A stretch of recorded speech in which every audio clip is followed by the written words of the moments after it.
Hi, I'm Tiffany Bush, State Trooper with the Kansas Highway Patrol. We're here in the Topeka service area, here to test the people's knowledge about Kansas state seatbelt laws.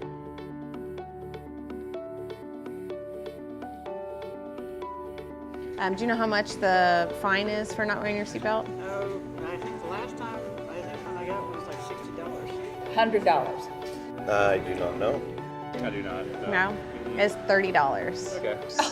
Should be 100. True or false? Is seatbelt enforcement a primary law in Kansas? No. I'm not sure. No. I'd say true. True. It is true. Yeah. Yes. So that means that if someone is sitting in the front passenger seat or the driver, they can be stopped for just not wearing their seatbelts. Okay? How much more likely is a person to be ejected from their vehicle when involved in a crash? 60%. I'd say nearly 100%. 30%, I don't know. I'd say pretty high.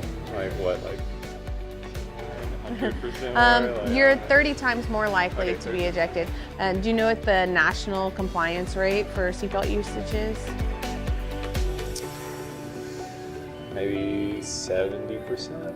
I'd say 82%. Oh, say maybe 45%. You are underestimating the people.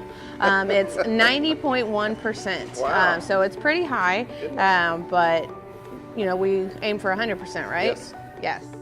Now that you hopefully have better knowledge of seatbelt information, it only takes a few seconds to buckle your seatbelt, and hopefully you will be buckling up as well.